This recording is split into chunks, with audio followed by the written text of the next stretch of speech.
Rádio Unaerp.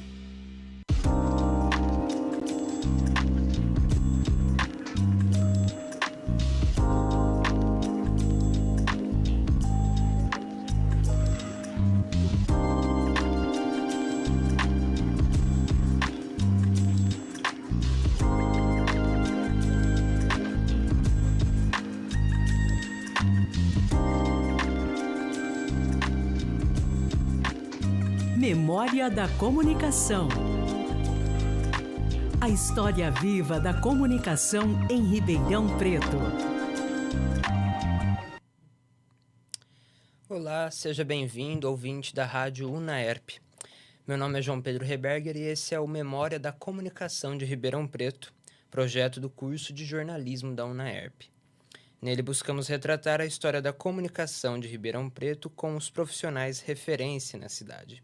E hoje eu também estou acompanhado da minha colega Camila Torquete. Boa noite, ouvinte. Esse programa é transmitido ao vivo pelo aplicativo da Rádio Unaerp, YouTube e Facebook do jornalismo da Rádio Unaerp e também pelo site radiounaerp.com.br. Na técnica e produção audiovisual, Andrei Violante e Pedro Kassab, e na coordenação o professor Gil Santiago. Agora vamos à apresentação do convidado de hoje, Márcio Henrique Javorani de Oliveira. É o jornalista formado em 2005 pelo Uniceb e teve uma carreira importante no jornalismo esportivo e na comunicação. Trabalhou como repórter esportivo no jornal Tribuna Ribeirão de outubro de 2001 a maio de 2002 e também foi supereditor do jornal A Verdade de maio de 2002 a agosto de 2006. Ao longo dos anos, criou uma forte ligação com o Botafogo Futebol Clube de Ribeirão Preto, atuando como jornalista, conselheiro e estudioso da história do clube. Esse trabalho ajudou a preservar a memória do esporte na cidade. Além do jornalismo, o Márcio também se dedica à filatelia. Ele é conhecido como um dos principais colecionadores de selos da região, com milhões de peças reunidas ao longo de muitos anos. Ele também tem grande interesse em preservar a história de Ribeirão Preto. Participou de projetos e publicações que contam a trajetória de empresas, instituições e pessoas importantes da cidade. Na área profissional, ampliou a sua atuação com a agência Toque de Letra Comunicação, onde trabalha com assessoria de imprensa, produção de conteúdo e estratégias de comunicação desde 2007.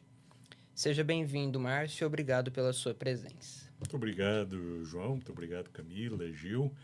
Fiquei até emocionado com toda essa biografia, essa descrição. Tem coisa aí que nem eu mais lembrava e não teria feito tão bem como vocês. Muito obrigado. Ô, Márcio, a gente que agradece e se disponibilizar esse tempo, né, para trazer essas informações que você vai acumulando, né, com experiência, com atividades que você desenvolveu nos vários meios e no meio esportivo também. E falamos aqui da filatelia também, que é uma área fantástica, né, incentivador desse segmento em Ribeirão Preto, um promotor cultural da cidade, vamos dizer assim.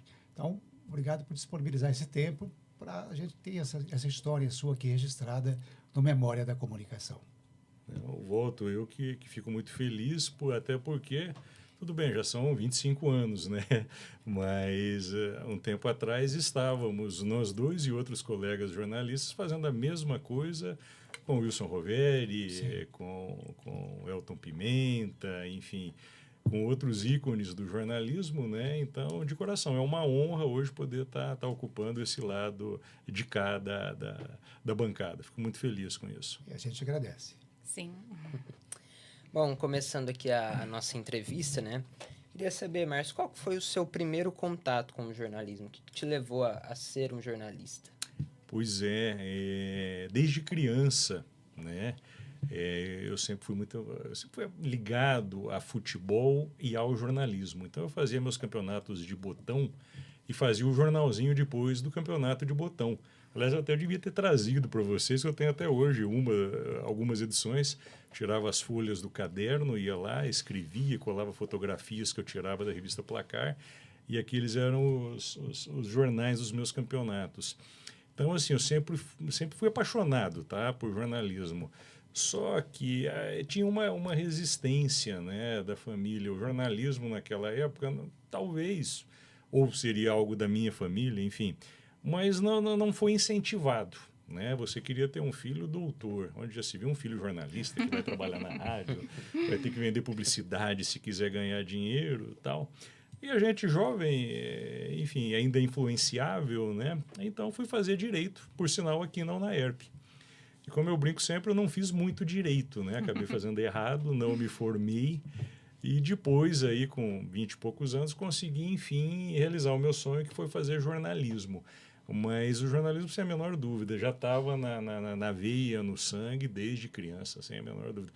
Tem, inclusive, uma foto, não sei se você tem ela aqui, que eu estou sentado, bebê de meses ali, sentado com uma máquina. Essa foto, exatamente. Essa foto ninguém tem, Ju. Quando é época de Dia das Crianças, que todo mundo fica publicando, já trabalhando de jornalista, ninguém tem. E a máquina, porque na época não tinha computador, sim, tá? Isso aí, anos 70, tinha que ser a máquina ainda. Quais foram as suas principais influências ao longo da sua carreira? Eu tive muita gente boa aí para me inspirar, né? Sem dúvida alguma. Eu posso dizer que o Wilson Roveri, né, foi meu grande padrinho e tive o prazer de conviver com ele tanto como pessoa, tá, como jornalista. A gente viveu um tempo aí compartilhando a mesma redação do Jornal Tribuna. Ele foi um grande incentivador, tanto que quando faleceu, a dona Emília me deu todo o acervo de livros, de fotos, enfim, foi um negócio maravilhoso e que virou, inclusive, o Gil se lembra, que foi um grande apoiador, o meu TCC, né, que é o Ribeirão Preto através das lentes, com as fotos aí do acervo do Roveri. Que legal. Então, bacana. O Roveri, sem dúvida nenhuma, com aquele seu estilo carioca de fazer jornalismo, né, foi uma grande influência. E eu acho que eu devo agradecer, porque eu comecei a fazer faculdade em 2002 e já trabalhava no Jornal Tribuna. Então, quer dizer, muitos colegas acabaram sendo meus professores. Então, você tinha até um relacionamento diferente em sala de aula, né? Então, aquele jornalista que de manhã vocês estavam juntos numa pauta, à noite ele estava com você te dando aula. Então, eu me sinto um privilegiado de ter tido essa oportunidade. A Renata Canales, saudosa Renata Canales, também é uma pessoa que me ajudou demais. Tem até uma história muito engraçada da Renata, se vocês me permitem. Claro. Fica à vontade. Que eu, assim, ela sabia todos os corres que eu fazia, estudava de manhã, depois de um certo período de manhã, trabalhava até de madrugada. O Verdade era um jornal que fechava a edição 3 horas da manhã, 2 horas da manhã. Aquilo ali era uma loucura, era uma fábrica de insanos aquilo ali. E muitas vezes eu não conseguia fazer trabalhos da faculdade, esse tipo de coisa, né? E tinha uma aula da Renata, tinha um trabalho que tinha que ser entregue, ela era muito severa, né? Era uma professora muito rigorosa. E aí ela chamou o primeiro colega para apresentar o trabalho e ele não fez. Ela tascou uma bronca no colega. Chamou o segundo, também não tinha feito, levou uma bronca. E eu só olhando, falei, ai, Jesus amado, daqui a pouco vai chegar a minha vez, já vou... Lá vem bronca, né? Enfim, ela me chamou, olha, Renata, desculpa, ontem eu saí do jornal tarde, eu não fiz. Tudo bem, querido, eu te entendo, mas procura não fazer isso, tá bom? Então, assim, eu tive muito essa ajuda dos colegas, né? E, com certeza, no Javarone, jornalista tem muito de todos eles. Aliás, tem um pouquinho de cada um, né? E que formou esse todo. E você citou o Roveri, aí eu acho que vale a pena a gente voltar um pouquinho, né? Essa memória do Roveri. Eu tive uma felicidade de trabalhar um pouco tempo com o Roveri, porque eu fazia FM da Clube à tarde e no período da manhã eu trabalhava com o pessoal do jornalismo ali na M, né? Dava um apoio no jornalismo também. E o Roveri era um dos mestres que tinha ali na redação da Clube AM. E era uma pessoa sensacional. Acho que todos nós que passamos pelo jornalismo de rádio aprendemos um pouco de Roveri, né? Aquela forma de trabalhar dele era única. E você disse aí que você ficou com um acervo dele, né, Márcio? Fala pra gente desse acervo, como que é esse acervo? Conta pra gente um pouco. Inclusive, enquanto eu vinha para cá, o Roveri me veio muito à cabeça, lembrei dele várias vezes, Porque o que vocês fazem aqui, já há algum tempo, nada mais é do que o que o Roveri fazia na época. O Roveri tem gravados, pelo Museu da Imagem e do Som, uma série de fitas que depois foram transformadas ainda por ele em vida em CDs, DVDs, com isso que vocês estão fazendo hoje. Sentar com o jornalista, naquela época um gravadorzinho, uma fita cassete, e gravar. Porque daqui a pouco o Javarone já não vai mais se lembrar das coisas, o Gil, a Camila, o João.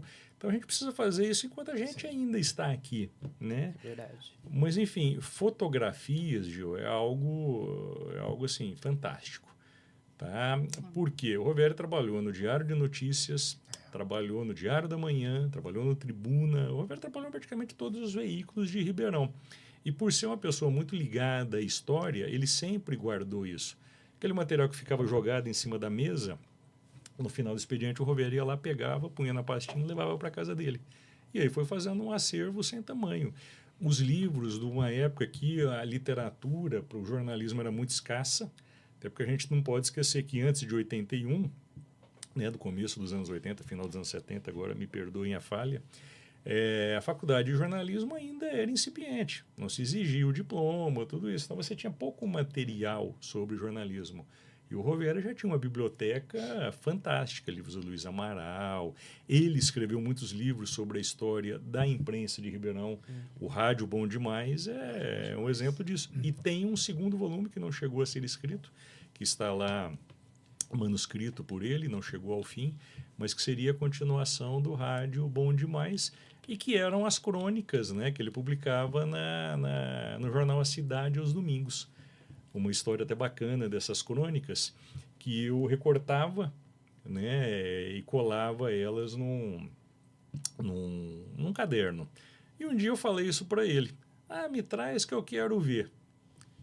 E naquela correria de redação, você sabe, eu nunca me lembrava de levar o raio do caderno para ele. Aí passou uma semana, passou duas, passou três. Um dia ele chegou na redação, porque ele era mal-humorado, você se lembra disso? Ele era bravo e muito mal-humorado. Ele chegou assim do alto do seu 1,60 m, virou para mim, você é um moleque mentiroso. Caramba, doutor, o que foi? O que eu fiz para o senhor? Você me prometeu que iria me trazer um caderno com as minhas notas e não trouxe. Sabe por quê? Porque você é mentiroso, você não fez nada. Rapaz, aquilo ali, o mesmo sangue espanhol que subiu de um lado, subiu do outro por mim. Falei, tá bom, então você fica aqui meia hora que eu vou lá buscar e já volto. E fui em casa, trouxe, tá aqui. A hora que ele olhou, ele começou a chorar. Né? Eu não acreditava que alguém perderia tempo fazendo algo disso, né? Fazendo isso algo por mim. Então, assim, aquilo me marcou, me emocionou também na época. E, enfim, para mudar o clima, tem uma história também muito legal do Roveri, que o Roveri ia ser meu padrinho de casamento. Né? Eu casei em dezembro de 2005 e estava tudo certo. O Roveri convidado, o Roveri e a dona Emília, né, seriam meus padrinhos de casamento. Aí, em abril ou maio, o Roveri faleceu. Né? Assim, um infarto fulminante e tal, faleceu. Então, eu peguei e convidei o Tony, o Wilson Tony, na época eu trabalhava no Clube Verdade, para que fosse meu padrinho com a dona Emília. Isso foi em maio. Deu julho, o Tony descobriu a doença, enfim, saiu de cena e também faleceu logo depois. Enfim, eu perdi dois padrinhos da mesma vaga. E aí eu entrei na sala do Zé Fernando Chiavenato. Sim. Né? Eu entrei na sala dele e não abri a boca. Ele da porta, para quem conhece o Zé Fernando, sabe, ele é brincalhão. Ele da porta, some daqui. Vai convidar o seu pai ou os quintos dos infernos. Eu não aceito. Zé, não tem... some daqui. Outro dia ele contou essa história numa entrevista com o Cora Araújo, mas você não aceitou não, né? Aceitei, Cora. Ufa! E morreu? Não, acho que não. Eu estou aqui, acho que não. Enfim, é isso. E já pedindo desculpa pelos nomes que certamente eu esqueci aqui, tá, gente? Mas são pessoas assim que marcam, né? Eu me lembro que eu fiz o curso de radialista do Senac, né? Teve um período, e foi o primeiro curso que o Senac abriu de radialista aqui em Ribeirão Preto, porque tinha só São Paulo. Foi assim quase que uma imposição do sindicato dos radialistas, né? E o Roveri foi um dos professores desse curso. Verdade. E as aulas do Roveri eram histórias. Ele trazia histórias, né? Ele não tinha referência de autores. A autoria era ele. Era uma coisa que todo mundo adorava aquilo, né? Era muito bacana. Então, eu tive também essa experiência que você teve. Eu tive uma menor, mas uma muito, muito grande experiência ao lado do Roveri. É uma época legal, Gil, isso que você falou, porque é uma época que eles ensinavam pelo exemplo. Sim. Sim. Na verdade, você não tinha manuais, né? Você não tinha Sim. teoria. Era o exemplo, era vendo o Roveri ele contar como que foi a cobertura ali, como que eles faziam, como que montavam, é ali que a gente aprendia. É isso mesmo. Agora, uma pena, cara. Eu sinto muito que a gente não tem foto, a gente não tem nada desse período. Tem sim. Né? E era um grupo imenso de radialistas que naquela época se formou ali no SENAC. Ah, Né? tá. Dessa época, dessa Alguns época, que sim, já sim, estavam sim. há 10 anos no meio, mais, mas não tinha qualificação. É. Não, tem razão, desculpa. Eu falei que tem sim, mas da época do Roveri. Essa época realmente. Sim. E aí volta, né, Gil, que a gente estava falando. Eu esqueço que o contemporâneo, uma hora vai virar passado. Sim, sim. Então nós guardamos a década de 40, a década de 50, de 60, mas os anos 70, 80, que é isso que você está falando, 90, é hoje, para que eu vou guardar?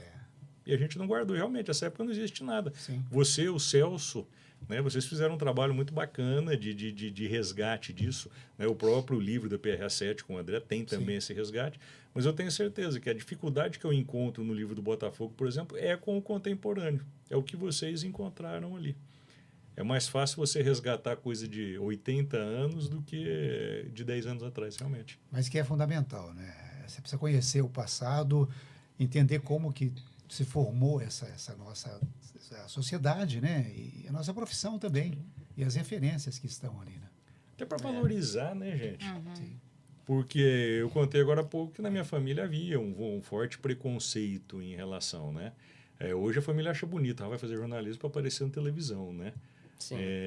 Mas por quê? Porque a gente mesmo, por um período, não valorizou a nossa profissão. O jornalista era aquele cara que, via de regra, ele vai fazer jornalismo para entrar em festa e não pagar, para ir na boca livre. E esse era o comentário dos anos 70, dos anos 60, era isso. Né? Então, tem que começar por nós mesmos. Você Isso. sabe que eu me lembro de um colega, na época, que ele fez jornalismo para frequentar as corridas de Fórmula 1. Eu falei, não acredito que você está fazendo. Não, eu preciso fazer porque eu tenho que entrar na Fórmula 1. E depois entrou na Fórmula 1, entrou para a área política, entrou para a área de economia, enfim, né? Mas foi motivado por, não, eu preciso estar ali junto, do lado ali.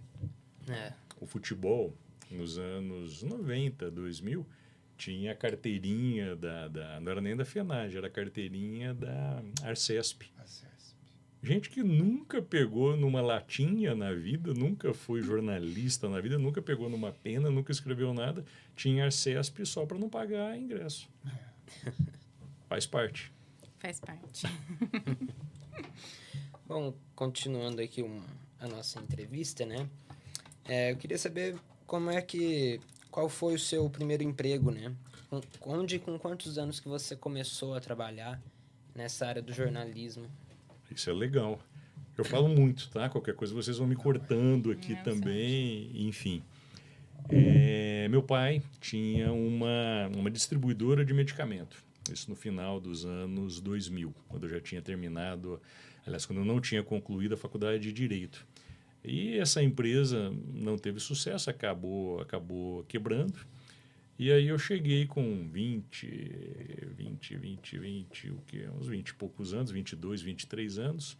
Eu me dei conta que eu não tinha feito uma faculdade, que eu não tinha um emprego, que eu não sabia fazer nada na vida fora vender. E aí bate aquela, meu Deus, o que eu vou fazer da vida agora? Ferrou-se, né? Enfim, e na época eu já tinha esse acervo do Botafogo, já gostava de guardar, levantar a documentação, todas essas coisas, e trabalhava com vendas com meu pai. E aí o Roveri, sempre o Roveri, mais uma vez o Roveri, ele me deu umas revistinhas que eram distribuídas em estádio de futebol nos anos 60. Era feito pelo Totinha, pelo Antônio de Barros, não lembro em parceria com quem, talvez até com o próprio Roveri. E aí eles vendiam publicidades e essas publicidades eles faturavam ali. Olha o preconceito, vender publicidade para ganhar dinheiro, de novo. Eu, pô, tá aqui, ó, vou fazer isso. Tenho um acervo, sei vender, vou atrás disso. E procurei o Eduardo Batista, do Jornal Tribuna. O Eduardo, a gente já tinha um relacionamento, né? Ele havia namorado minha prima um tempo, sabia que ele tinha um jornal e fui lá, Eduardo, ó, é assim, assim, assado, tô ferrado, preciso de um emprego. Você vende você deixa eu fazer esses jornais aqui, quanto que você me cobra para fazer isso, enfim. Tinha todo um plano na cabeça. Ele falou, tá, conta um pouquinho mais. Aí contei para ele, e resumindo, ele fez uma matéria contando esse meu lado de historiador. Na época o Tribuna era semanal, né? Ele pôs lá o colecionador do futebol de Ribeirão, alguma coisa assim. A capa até era uma promissória do Comercial de 1918, não quitada. E aquilo ali foi legal, porque aquilo ali rendeu matérias da IPTV na época, até a pauteira foi a Renata, foi ali que a gente se conheceu, do SBT, da Clube, enfim, aquilo ali deu uma repercussão legal. Mas morreu ali. Né? Ele não tocou para frente, enfim, parou tudo ali. E aí, uns 2, 3 meses depois, ele me ligou, lembro direitinho, era uma sexta-feira. Cara, o que você vai fazer amanhã? Quer ir para São Paulo? Eu ganhei 2 convites, tenho 2 estadistas, tenho 2 cortesias para a exposição dos 50 anos do Pelé. Acho que eram 50 anos, 60, enfim. Vai lá, faz uma matéria e vamos ver o que vira isso aí. Nunca tinha escrito nada na vida, era um péssimo aluno de português na escola, só que tinha uma coisa, eu precisava muito de uma oportunidade na vida, que naquele momento eu não tinha. E aí tem um agravante, meu pai estava na UTI, tá, nessa época. Nossa. Não vai. A história tem que ter emoção, né? Porque senão ela não tem graça. E aí eu falei, bora lá. E fui para São Paulo, fui lá. E eu lembro, Gil, que eu comprei todos os jornais que tinham na banca em frente ao hotel. Mas eu vou varar a noite aqui, mas eu vou ter que escrever um texto e eu usei hoje, eu me penitencio, eu vou virar jornalista, com coisa que você vira jornalista lendo o jornal no fim de semana, pois é. Mas enfim, eu vou virar jornalista porque é a minha chance. E aí fui na exposição e lá, eu me recordo, eu pesquei algumas coisas relacionadas a Ribeirão. Então, eu tinha fotos relacionadas a Ribeirão e escrevi o texto em papel almaço. Olha só, já evoluí, né? Porque ali eu era na máquina, eu já estava no papel almaço. E aí eu fiz o texto no papel almaço e entreguei para o Eduardo. Fui lá levar o texto. Eu lembro dele olhando assim, eu tremia por dentro. Ele chamou o Wilton Hartmann, a lenda do jornalismo. Ô Wilton, lê isso aqui. Pensei, putz, se não bastasse tomar esporro de um, vou tomar de 2 agora. Vamos lá. E ele olhou assim, cara, foi você que fez isso? Opa, já está melhorando a conversa. Foi. Por quê? Tá tão ruim assim. Falei, cara, você é jornalista e não sabe. Você foi numa exposição, você teve o timing de buscar um negócio local e trazer para cá. Você é jornalista e não sabe, cara. Olha que legal. Investe nisso, vamos lá, eu vou te ajudar, você vai fazer faculdade, enfim. E ali foi o que mudou tudo. Ali mudou tudo, isso aí era outubro, novembro. Aí eu fiz o vestibular, comecei a faculdade em janeiro, fui trabalhar com ele. Ali ele já começou a me pagar, né, em novembro, acho que foi novembro, enfim, eu tinha uma coluna no jornal, ele já me pagava alguma coisinha que já dava para pagar a faculdade, enfim. Então, o Eduardo, sem dúvida nenhuma, tá? Ele, se não me inspirou como jornalista, até porque como jornalista, mas eu trabalhei muito pouco com ele, né? Sem dúvida nenhuma, a pessoa que eu tenho mais gratidão não é na profissão, não, é na vida. O Eduardo me abriu um caminho na vida, porque senão hoje eu não sei o que eu teria feito. Sim. Então, sou muito grato a ele. E depois disso, que ele fez tudo isso, você foi para São Paulo, cobriu o Pelé, aí você já ingressou. E o que você sentiu depois disso? Era uma delícia fazer aquilo. Era uma delícia. Eu pensava, gente, como que eu nunca fiz isso aqui antes? Pô, e no fim do mês me pagam ainda para fazer isso. Olha que delícia que é isso. Eu fazia uma coluna de história do futebol. E aí, patrocínio, de novo. Vendia o patrocínio e tinha direito a 4 cotas. O Eduardo foi um cara muito bacana. Então, as cotas eram todas minhas. Não dava nenhuma fortuna. Ia dar hoje, tipo, vai, R$1.000, 1.000 e poucos reais. Não era... Só que para quem não tinha nada Sim. até ali, era uma grana absurda. Sim. Então, eu achava, poxa, olha que legal, eu vou no estádio de futebol, agora eu estou vendo. E ali foi o que embalou. E lá foi uma época que o Tribuna estava deixando de ser semanal para virar diário. Então, tinha uma equipe muito boa ali, e o Tom Hartmann era o editor, o eterno editor do Tribuna, tinha o Alba fazendo polícia, a Jucimara de Pádua, a esposa dele, também, enfim, o pessoal da fotografia, era uma equipe muito legal. E todo mundo com aquela ânsia de vencer no jornalismo diário. Ninguém ali fazia jornal diário, todo mundo era da rádio ali, né? O Alba, a Jucimara. Então, assim, era uma novidade para todo mundo e era um prazer. Aquilo ali era um prazer demais. A gente brigava quantas e quantas vezes, saía quase no tapa ali, saía todo mundo junto para ir no Jockey Club, comer um lanche, depois tomar cerveja e ir embora para casa. Que bom. E fiquei interessante, porque tudo isso eu fiquei pouco tempo no Tribuna, porque logo eu já fui para o Verdade. E no ano seguinte, ou um ano e meio depois, eu já fui para o Verdade. O Verdade já estava circulando já. Já, o Verdade, acho que em 2001 que ele começa a ficar diário, e era o nosso grande sonho na época, era o Verdade, né? O Verdade, embora tivesse uma linha editorial bastante discutível, né? Mas para aquela garotada de 20 e poucos anos, liberando os 30 anos, era um status andar com o carrinho do Verdade. Ter a camiseta do Verdade. E uma escola, né? Putz, a melhor escola que alguém poderia Esse ter período aqui. aí, quem que você encontrou, na verdade? Quem que já estava ali? Ó, quando eu cheguei, bom, o Tony e o Kevenato, enfim, é desnecessário. Mas a equipe, a gente tinha Fabiano Ribeiro, tinha Paulo Silva, finado Paulo Silva, Juliano Marcos. Era tudo uma molecada, Gil, que estava subindo junto. Então, ó, Juliano Marcos, Ludmila Osório, o Danilo Scott. Daniel Scott. O Danilo era cabeludo. Olha Tem só. uma foto, eu não sei se eu mandei para vocês, que é uma foto já do final do Verdade, que quando o Tony até tinha falecido.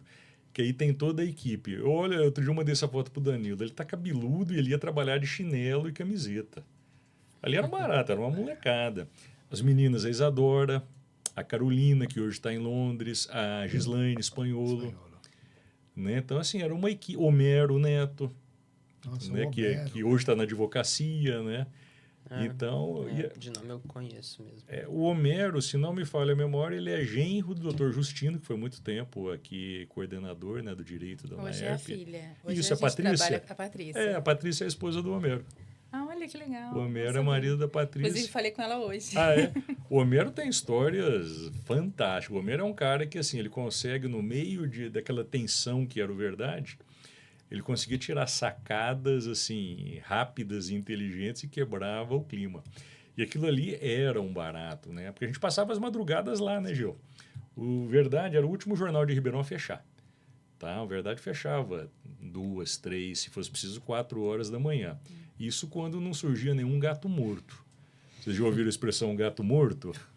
Gato morto virou uma lenda, né, no jornalismo, que era assim, era na verdade aquelas pautas nada a ver, que tipo vendia tudo e não entregava nada, né? Isso realmente aconteceu. Um dia o jornal estava fechando, já 1h da manhã, tudo lá. Aí de repente alguém liga, olha, tem um morto aqui no bairro X. Pronto, aquilo era o que soava como ópera, né, nos ouvidos da redação. Vai ter capa amanhã, a capa está garantida. A equipe saiu para ir lá, chegou lá, o que era um morto? Era um gato. Era um gato que foi atacado por um pitbull, morreu e a capa foi. O repórter, eu não lembro quem que era, se era o Paulo Silva, mas ficou tão puto que ele foi lá e pôs na capa, gato morto no bairro X. E aí surgiu... Dava para fazer, né? Era o que tinha. Aí surgiu o gato morto. E o Verdade era legal, gente, porque ele era Acho que foi o primeiro multiplataforma de Ribeirão, o primeiro multiplataforma do interior. Porque a gente fazia a mesma matéria para TV, que era o programa que ia ao ar na hora do almoço, era o programa independente, fazia para o jornal e fazia para a rádio. Então a galera saía do jornal 2 horas da manhã, 3 horas da manhã, para 7, tá lá na redação, já entrando na Clube ao vivo com o Tony. Era loucura aquilo ali. E tem histórias fantásticas, né? Hoje, o tempo passou, a gente já pode contar. Mas teve uma vez, de uma campanha política, o Tony era muito envolvido com política, né? Sim. E saíram alguns boatos na cidade que iriam soltar panfletos envolvendo o Tony na cidade. E ele ficou uma arara com aquilo. Né? Colocou a equipe inteira para ficar circulando por Ribeirão de madrugada, para se alguém jogasse um panfleto pegar. Nós ficamos até 5 horas da manhã, até clarear, a gente ficou circulando por Ribeirão para pegar um panfleto. Hoje, isso dava cadeia, isso dava tudo. Jornalista e vigilante, né? Na época nós achamos isso mal barato, a gente se divertia, ficava um com o radinho ligando pro outro. Onde você tá? Já marca o rádio, vai ter uma feira, tá, vamos lá buscar um pastel. Isso era o ambiente do jornalismo da época, né? Isso era muito gostoso. E não teve o panfleto. A gente até queria depois que soltasse de novo, porque a gente ainda recebeu ainda mais pelo panfleto, foi uma beleza o panfleto. Ai, foi bom, hein? Né? O Tony era um camarada muito generoso. Né? O Tony era assim, quando ele te contratava, ele te pagava muito bem. Ai, que bom. Só que também você nunca mais ia ter aumento, tá? Então, você foi contratada, Camila. Era o máximo, o teto era o teu sempre. teto. Então, você fazia a conta. Bom, eu vou ficar aqui 5 anos, então hoje eu estou ganhando 5, daqui 5 anos, quanto será que vai valer esses 5? Tá, dá para ficar, não dá para ficar até arrumar um novo emprego. Então, era assim. Mas ele dava oportunidade. Se você demonstrasse trabalho, você tinha.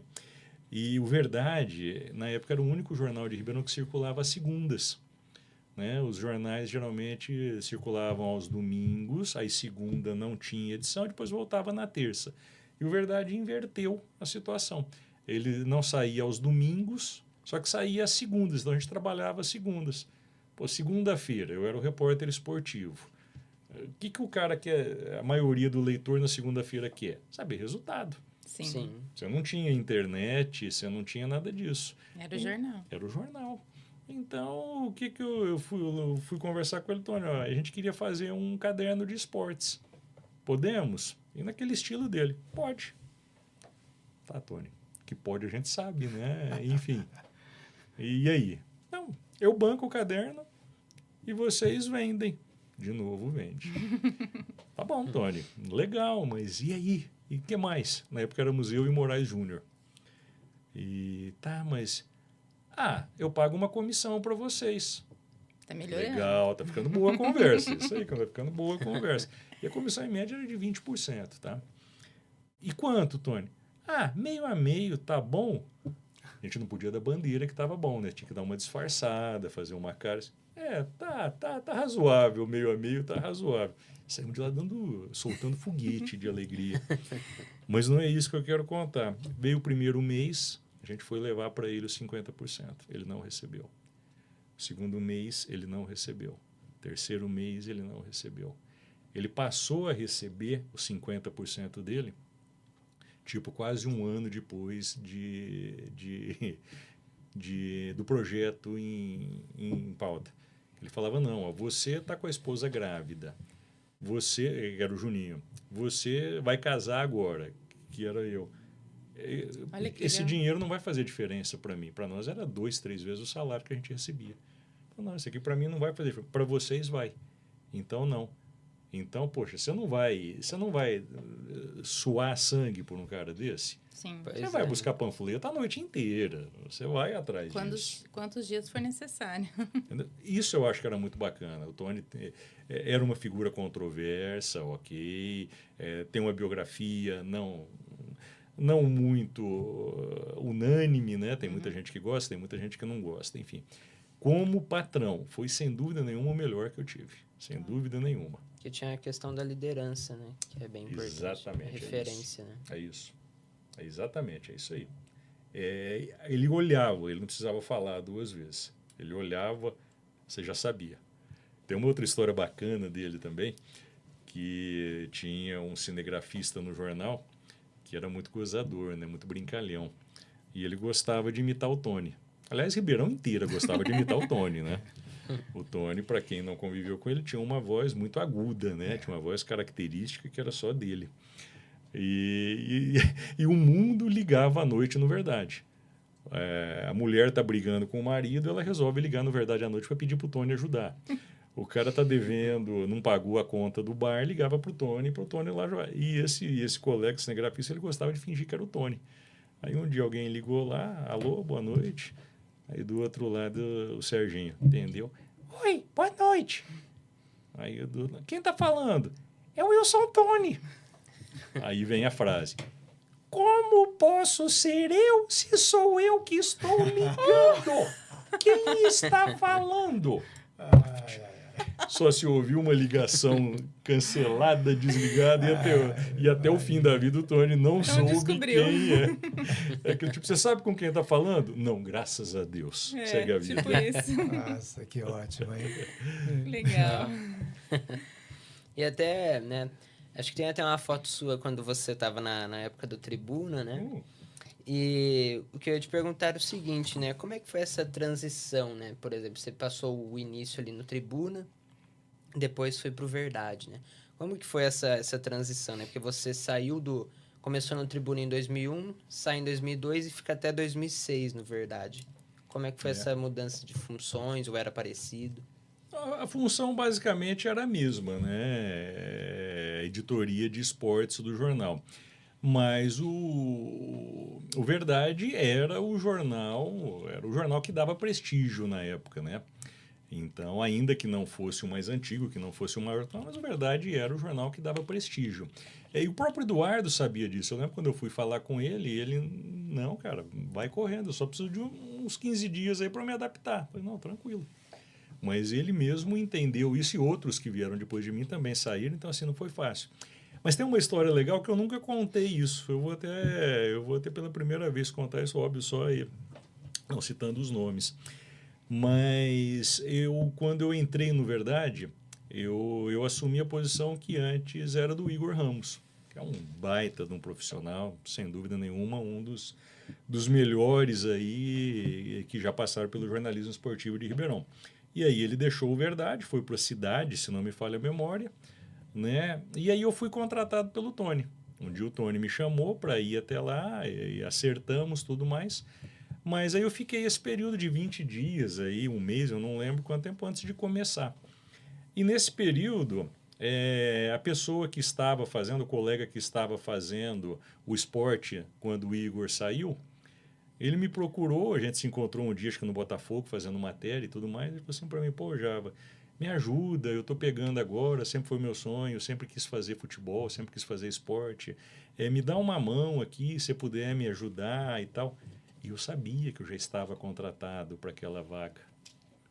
E aí? Nossa, você fica... Não, é uma situação que assim, e aí eu falo para ele, cara, ó, você não vai ficar para essa vaga. Jamais poderia fazer isso, até porque pode acontecer, até lá poderia acontecer um monte de coisa. Enfim, falei, não, tal. E ele ficou um bom tempo sem manter relações comigo. Depois nós ficamos até como colegas no jornal e assim, a relação depois disso nunca foi boa. Né? E eu entendo, talvez eu na situação dele teria a mesma atitude. Mas o que eu poderia fazer ali? Então, estou aproveitando aqui a oportunidade para pedir desculpas, quem eu estou falando sabe, e para que ele entenda, eu não tinha o que fazer. Não teve culpa, né? Eu não tinha como proceder. Sim. Acontece, né? Você poderia descrever com mais detalhes a sua vivência enquanto jornalista esportivo? O esporte, acho que é a editoria, né? mais emoção de todas, né? A economia você tem a razão, né? A política talvez, mas o esporte você lida com tudo. Você lida com a emoção do torcedor, que se o time perdeu, a culpa é sua. né? Do coitado do repórter que está ali trabalhando. Isso é legal, porque o pessoal... eu falava que minha mãe chamava Maria, mas não adiantava, eles achavam que o nome da minha mãe era Guta. Porque eu chegava no campo, a gente estava lá, filho da Guta, filho da Guta, filho da Guta. Eles não entendiam isso. Porque ele tem que descarregar a raiva em alguém. Hoje Sim. descarrega no Neymar, naquela época era na gente. Quando você ia fazer jogo fora de Ribeirão, era melhor ainda. Por quê? Aquele cara ele não está acostumado a ver, então ele é do time adversário. É nele que a gente vai bater. Então, você tem que ter sangue frio. Você tem que ter sangue frio, porque se você resolver entrar na onda, você fica maluco. E assim, eu chegava no comercial, eu era o botafoguense sem vergonha. Eu chegava no Botafogo, eu era o comercialino sem vergonha. Gente, chega num acordo, o que eu sou? O que eu sou? Ou eu torço para você sempre torce para o adversário. Então, assim, quem faz esporte lida com emoção o tempo todo. Geralmente é ruim ele trabalhar no time dele. Eu nunca quis ser assessor de imprensa do Botafogo, tive oportunidades, fui convidado. Por isso, por esse receio de deixar a emoção sobrepor a razão, né? Porque a chance é muito grande. A linha que você transita no esporte ela é muito tênue. Pô, o teu time ganha um come-fogo. Mas você fica torcendo para ir lá e meter uma manchete. Tal detona ou tal. Mas não, você tem que ser profissional. E acho que essa foi a razão de eu ter conseguido ter um certo sucesso e passar esse tempo na carreira. Por sempre pautar nesse sentido. Né? Por sempre pautar na razão, por sempre pautar na isenção. Mas é difícil, no esporte é difícil. Um equilíbrio, né? Um O estilo mais equilíbrio, ponderado. 100% Né? equilíbrio, que era o Roveri. Agora, a questão técnica, há muita diferença hoje, né, Márcio? Você tinha acesso a informações, vamos dizer assim, você tinha mais proximidade, por exemplo, dos jogadores. Só que os recursos para você produzir já eram mais escassos. Hoje é mais difícil você ter acesso, né? Tem o papel do assessor hoje, que é o que faz praticamente tudo que você iria fazer ali ao vivo. Por outro lado, você tem recursos fantásticos hoje, né? Como que você trabalha numa análise assim bem rápida, né? Esses dois lados, de um período e de hoje. Muito bem pontuado, João. Na minha época, nós não tínhamos fotos de jogos noturnos, por exemplo. Eu não tinha fotos de jogos fora de Ribeirão. Você não conseguia isso. Só que o jogador era teu amigo, de você saber onde ele morava, de você estar no boteco com ele. A gente tinha algumas práticas, né? Então eu dava foto de presente para os jogadores para conquistar a confiança. As fotos que a gente fazia, dava de presente, você tinha a confiança do cara e ele virava uma fonte sua, né? Então isso era ruim, né? Essa falta de recurso, mas a proximidade. Agora, hoje ficou muito pasteurizado, né? O clube passa o que ele quer. O que ele quer. E assim, eu vivi isso porque quando eu comecei a fazer assessoria do Sertãozinho, e sofri muito por isso, foi o começo desse bloqueio. Porque os treinadores vinham de São Paulo, onde isso já era comum, imprensa não ficava na beira do gramado, que nem eu ficava, que nem você ficava, isso já não existia mais. E eu tive que ser um dos primeiros chatos a começar a podar isso aí. Como depois foi o Kleber Acamini, que veio depois, o próprio Martinez. Então a gente teve que implantar uma nova realidade. Hoje está tranquilo, porque a molecada já nasceu com isso, então não conviveu com aquele outro modus operandi. Né? Acho que ficou chato. Repito, está muito pasteurizado hoje. Aquela mesma notícia que você vê na emissora A vai estar na B, vai estar na C, vai estar na D, porque foi o assessor de imprensa que fez. Na minha época a gente brigava pelo furo ainda. Uma história rápida. A gente chegava a correr em hotel. Quando o Botafogo estava para contratar treinador, a gente ia nos hotéis para ver se tinha algum treinador que estava hospedado em hotel, porque significava que ele tinha sido contratado. Hoje, a assessoria de imprensa divulga antes foto com a camisa. E aí a gente já pode falar dessa sua fase de assessor de imprensa, né? Sim. Essa fase sua em Sertãozinho, iniciou em Sertãozinho. Sim. Começou por falta de opção. Aliás, o jornalismo sempre na minha vida ele acaba sendo assim, né? Ali o Verdade acabou, a gente não tinha mais tantas oportunidades aqui. E aí fui para Sertãozinho, fiz uma entrevista com o seu Toninho Savenhago no fim do Verdade, o time tinha acabado de subir para a primeira divisão. E aí ele me convidou para ir trabalhar e fiquei lá por 4 anos. E nesse período eu abri a Toque de Letra, né? Que aí, nesses 18 anos, 19 anos de empresa, a gente praticamente aí já teve clientes de todas os segmentos, né? E hoje já não tem mais nada relacionado ao futebol. Hoje o nosso trabalho é na área de concessões, profissionais liberais, na área do direito, administrações judiciais, enfim, hoje esporte mesmo eu já não tenho mais nada. Mas começou com esporte. E até um estigma, viu, Gil, que eu quis tirar também isso. Para que você não fique... Porque lá atrás eu tive que trabalhar em Sertãozinho porque eu era o cara do esporte. Eu não era um cara visto como um jornalista que podia fazer política, que podia fazer economia. Então, na assessoria foi um cuidado de não é esporte, não, é tudo. Ponto. Porque hoje em dia, quanto mais versátil você for, mais valorizado você é, né? Naquela época, talvez essa visão do nichado, né, era um pouco diferente. Eu acredito, embora é interessante, porque os jornais também você tinha uma editoria geral, né? Você tinha editoria de esportes e só. O Jornal Cidade, por exemplo, você não tinha na capa o local. O local ficava espalhado nos jornais. Então, mas ficava, o esporte, principalmente, ficava estigmatizado. Né? Então, isso foi bom. E aí, por exemplo, né, você até comentou que trabalhou com diversos tipos de pessoas, assim, né? Com quais personalidades ou clientes, né, você teve a oportunidade de trabalhar? E acho que temos até fotos aí de alguns. Eu acho que... E você com o Fernando Henrique Cardoso, né? Essa foto é legal. Henrique Meirelles. Eu posso falar nomes? Pode, fica à vontade. Bacana. Aí é o Cicobi, tá? Uma instituição financeira. Eu trabalhei no Cicobi acho que quase 10 anos. E foi uma grande escola. Porque o Cicobi você estava um nicho acima ali tinha os eventos, esses eventos traziam ministros, trazia grandes personalidades, enfim, então era muito gostoso você trabalhar ali oportunidades que certamente por aqui eu não teria. Então o Cicobi como cliente foi uma época muito bacana, que eu cresci muito como profissional, até por ter relacionamento aí com profissionais de outras cidades. Foi uma época muito, muito boa o Cicobi. Até em outros nichos, assim, né? No esporte você teve com o Bernardinho, né? O Bernardinho teve lá no Cicobi, foi essa foto aí. Foi um dos seminários, e o Bernardinho tem uma história bacana, que ninguém queria ir buscar o Bernardinho no aeroporto. Todo mundo tinha medo, que o Bernardinho é um cara bravo, né? Sim, ninguém queria ir buscar ele, aí sobrou para quem? O assessor de imprensa. Vai você lá. Beleza, vamos lá. Aí eu fui buscar o Bernardinho, estou lá em Viracopos, esperando o Bernardinho chegar, e nisso chega o presidente do banco. Aí me olhou, Javarone, que bom te ver aqui, meu voo antecipou e eu ia ter que ligar para alguém vir me buscar, que bom que você já chegou mais cedo.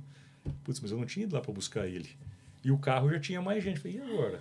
Eu vou ter que escolher, ou eu levo o presidente do banco, que me paga, ou eu levo o Bernardinho. Vocês dois, eu vou ficar por aqui. Aí é aquela hora que você pensa rápido, né? Tinha uma colega do banco que estava comigo no carro, né? E porque o presidente veio com uma comitiva, tá? Então, por isso que não cabia todo mundo. Ele tinha mais 3 ou 4 pessoas. Então, rapidinho, Regina, os colegas chamam Regina. Regina, você vai levar o Bernardinho e você vai levar o presidente, o Almada. Mas por quê? Deu zebra, depois eu te explico. Você vai levar os dois. E aí chamei a comitiva, gente, vocês vão comigo em outro carro, tá? E peguei um táxi. Aí expliquei, vocês ferraram a minha vida, gente. Não era para vocês chegarem agora e o Almada me ver aqui. Então, nós vamos de táxi e lá a gente se vira. Enfim, deu tudo certo, resolveu. Mas é esse jogo de cintura que o assessor de imprensa tem que ter. Isso. Sim. Senão ele se perde. Teve até a última foto que passou ali, você com o Leandro Carnal, né, também. Também o Cicobi. Também é do Cicobi. Aí, assim, você vê, esse foi um dos últimos seminários, aí já estava mais, já teve o avanço, né, o que o Gil falou das tecnologias. Os primeiros a gente só gravava no iPad, era iPad, aí alguma coisa da época, e transcrevia. Aí já tinha uma televisão, aí já tinha o nosso canal no YouTube, já estava... Que ano que foi isso, mais ou menos? Esse último aí, 2019. Recente. Foi no último, assim, é recente. E aí, quando houve a mudança na presidência do Cicobi, a assessoria era um cargo de confiança, né? E, enfim, aí eu acabei deixando. mas foram 11 anos de Cicobi. É uma coisa legal, isso que você falou, porque o assessor, eu acho que é quem mais sente a mudança da tecnologia.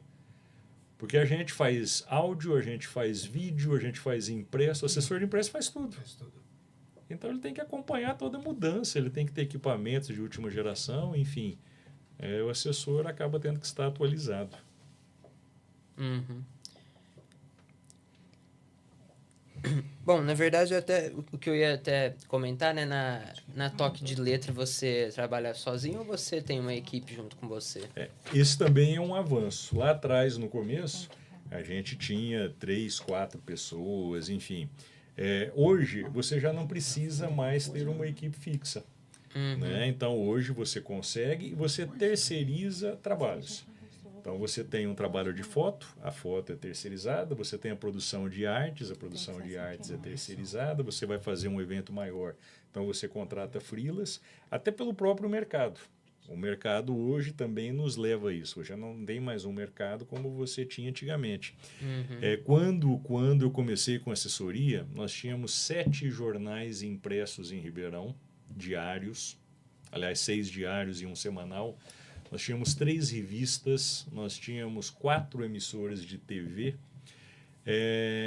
Enfim, qualquer pauta que você mandava, ela emplacava na hora. Era muito fácil você emplacar pautas, porque você tinha uma grande quantidade de veículos. Hoje isso acabou. Hoje o assessor, muitas vezes, ele faz um trabalho muito mais de produção de conteúdo para redes sociais do que de assessoria de imprensa. Sim. Então, assim, a gente teve que se adaptar.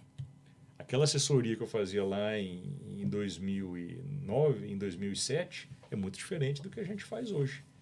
Né? E aí essa adaptação ela envolve o quê? O lado econômico, do negócio, as oportunidades, a forma de você trabalhar, você tem que se adaptar a tudo isso. A quantidade de assessorias também. Né? Lá atrás, muita gente saía da redação e abria uma assessoria. Né? Hoje já não é mais assim. Né? Porque você já não tem mais tantos veículos. Eu lembro que artigo era batata. Um cliente queria começar a aparecer na imprensa, era só fazer um artigo. Porque 7 jornais, imagina a necessidade que esses jornais tinham por artigos, por produção de conteúdo. Sim. Hoje você tem um jornal que publica e já tem os seus articulistas fixos. Então, você emplacar um jornal, um artigo em Ribeirão já é muito difícil. Sim. Né? Então, mudou bastante. Bom, agora a gente tem uma foto com você, com o uniforme do Botafogo. Não gosto muito, mas enfim. Por que, né? menina? Não. Olha. Aí Olha a anterior era com o meu pai, com o meu saudoso pai. Aí essa daí. Isso daí é aquela época que eu trabalhava naquela redação lá. Lembra da máquina lembro da máquina de escrever. A mesma época que eu trabalhava. E depois é com a minha filha, Manuela. E qual a importância do acervo que você carrega sobre a história do clube para o jornalismo esportivo da cidade? Eu acho que assim, ela é a grande, como que eu posso falar, não só o meu, tá? Tem outros acervos bons também de futebol. Mas isso deveria ser dos clubes, na verdade, né? Quando um jornalista ou um pesquisador, um historiador faz esse acervo e ele se torna referência, é sinal que o clube falhou. Sim. Quem tinha que saber os resultados, quem tinha que entregar isso para o jornalista não era eu, era o clube. Então, anteontem ou segunda-feira, enfim, essa semana me ligou um jornalista que está fazendo uma matéria sobre determinado jogador do Botafogo, que passou pelo Botafogo, o jogador que foi da seleção e passou pelo Botafogo, e procurando fotos. Não tinha que ser eu procurado para isso, tinha que ser o próprio Botafogo.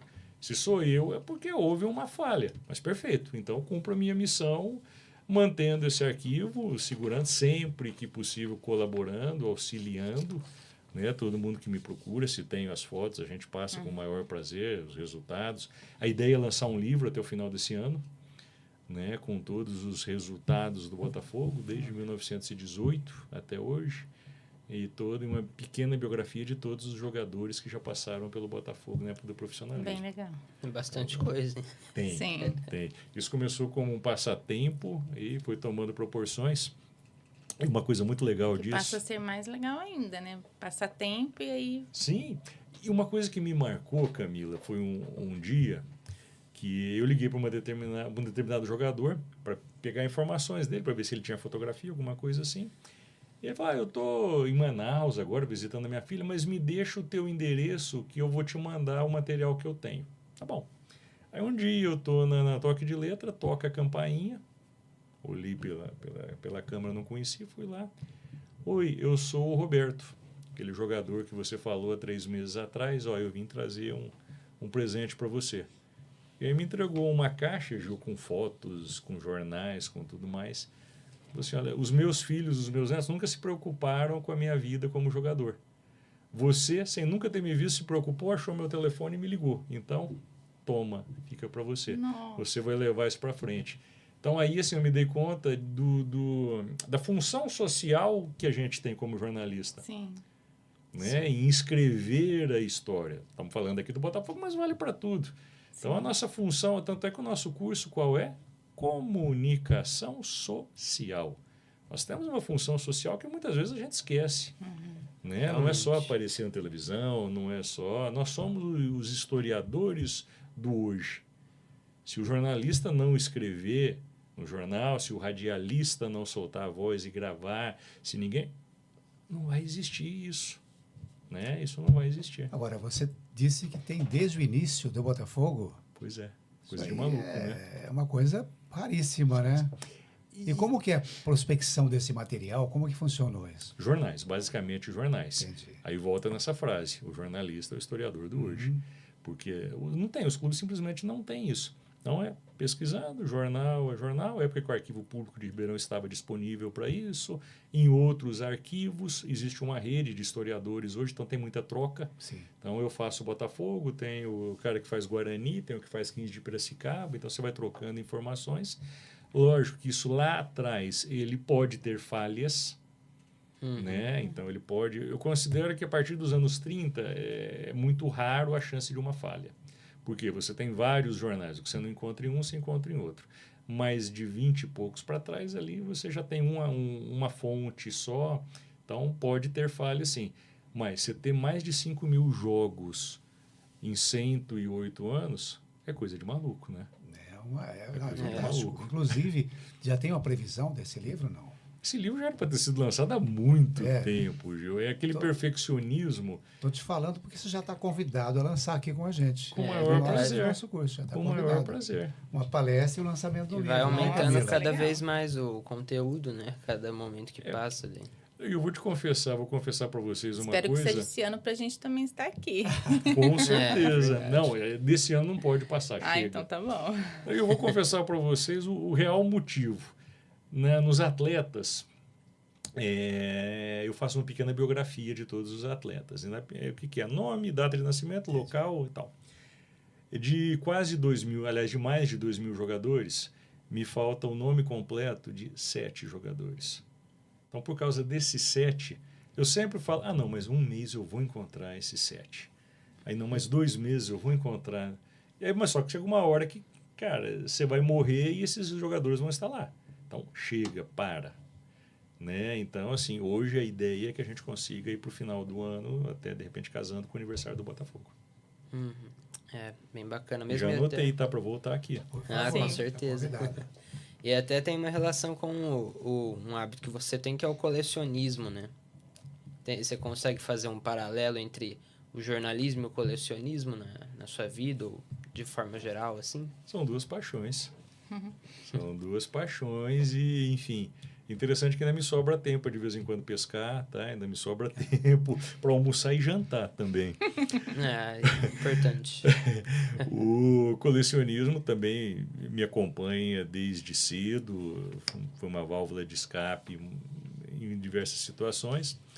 E tudo eu me envolvo de cabeça, eu não consigo fazer nada se não for para me envolver totalmente, se não for para ter comprometimento. E o colecionismo foi da mesma forma, e aí é natural que os caminhos vão sendo abertos. E aí em 2009 a gente começou a organizar um evento, começo dava dó, Gil. Era eu, minha filha e minha esposa, tinha 2 mesinhas lá, não ia ninguém, mas tudo bem, fui persistente. Desde 2017, se não me falha a memória. Ele faz parte do calendário oficial de eventos da cidade. Já há alguns anos ele acontece em um hotel, né, reunindo aí pessoas do Brasil inteiro até do exterior. O ano passado nós tivemos mais de 1.200 pessoas de público itinerante. E esse ano, pela primeira vez, vai receber a Exposição Filatélica Brasileira, que é a Abrapex. Vai acontecer pela primeira vez em Ribeirão com o lançamento de um selo em homenagem aos 170 anos de Ribeirão Preto. E já tem a data para isso. 14, 15 e 16 de agosto. Estão todos convidados. O evento acontece na Vila Tibério, na rua Luiz da Cunha, número 404. Tinha que ser na Vila Tibério, né? Né? E ano de Copa é uma mão na roda, né, para colecionadores, né? Pois é. Um presente. Copa do Mundo lembra figurinhas, figurinhas lembra álbum, enfim, não tem como você dissociar, né? Sim. E o álbum acho que é a primeira coleção de todo mundo, né? O álbum de figurinha. Sim. Depois da chupeta é o álbum de figurinha. É. Todo mundo tem uma história, todo mundo fez, ainda que não complete. E daqui a pouco sai. Aliás, a Coca-Cola, eu já vi que já está soltando nas embalagens de 600 ml, já está saindo figurinhas da Copa. O McDonald's também já está distribuindo envelopinhos. Então, daqui a pouco a Panini deve estar Tem soltando. produtos especiais, né? Assim, de alimentos, coisas assim. Marcas de bebidas fazendo copo personalizado, garrafinha personalizada. Gourmetizou, né? Gourmetizou. A camisa de futebol, lá nos anos 80, você ter uma camisa de futebol era coisa de filho de diretor ou de filho de jogador. Não existia, porque a camisa era usada até virar pano de chão. Hoje, colecionismo de camisas virou um baita segmento. Tem gente aí que paga horrores numa camisa. E as antigas têm Sim. mais valor, parece, né? Porque não tem. Tudo no colecionismo, Camila, demanda, né, oferta e procura. Às vezes as pessoas chegam, olha, eu tenho um selo de 100 anos. Só que se for um selo que tem muito mais gente oferecendo do que comprando, ele não vai valer nada. E tem moedas que saíram há 10 anos atrás que tem muito mais gente querendo comprar do que oferecendo. Então, ela valoriza. E aonde você encontra essas peças? Você venderia a sua coleção? Pois é. Se perguntar para minha esposa, ela Vende. rápido. Com tá? certeza. O legal do colecionista é quando ele consegue ser antropofágico. Então, quando ele consegue vender parte da coleção para manter o resto da coleção. Sim. Eu não preciso tirar dinheiro da minha família, enfim. Então, hoje eu já consegui chegar nesse ponto. Ai, que legal. Que é ter o juízo de não gastar mais do que pode e de também vender peças. Então, assim, eu meio que profissionalizei. Então, eu tenho um site de vendas, tenho um site de leilões. Então, assim, eu consegui, mas penei muito, tá? Para chegar até aqui. Foram anos gastando e fazendo muita bobagem, ouvindo muita bronca da mulher. Eu imagino. São histórias aí, né? Mas, bom, em relação à nossa profissão, né, queria saber de você, né, Márcio? Como que você enxerga o cenário atual da nossa profissão? O passado era melhor? Você vê perspectivas de futuro? O que você vê? Quando se fala em jornalismo, o que vem à sua cabeça? O dia que eu não acreditar que o amanhã vai ser melhor, eu volto para a cama, eu nem levanto. O amanhã sempre tem que ser melhor. Por quê? Porque eu vou fazer o amanhã, você vai fazer você. Então, a gente tem que fazer o amanhã melhor. Desde que eu comecei no jornalismo, João, foram tantas mudanças, mas tantas mudanças, que se a gente fosse desanimar, já teria parado.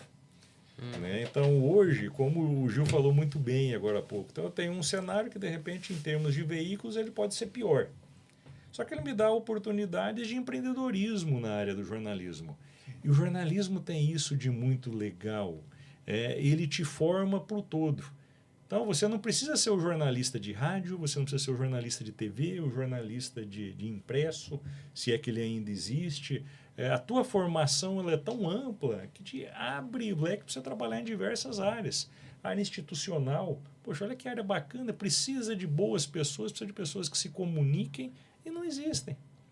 Né? Então, assim, o jornalismo de hoje ele é diferente. Ele é melhor ou ele é pior? Ele é diferente. Muitas pessoas vão considerar melhor, outras pior, enfim. Tem aquele negócio que a gente sempre fala, no meu tempo era melhor. Eu acho que no meu tempo eu era melhor, né? Porque eu era jovem, eu podia comer um pedaço de pizza a mais que eu não passava mal, podia tomar um copo de cerveja a mais que eu não passava mal, meu pai estava vivo.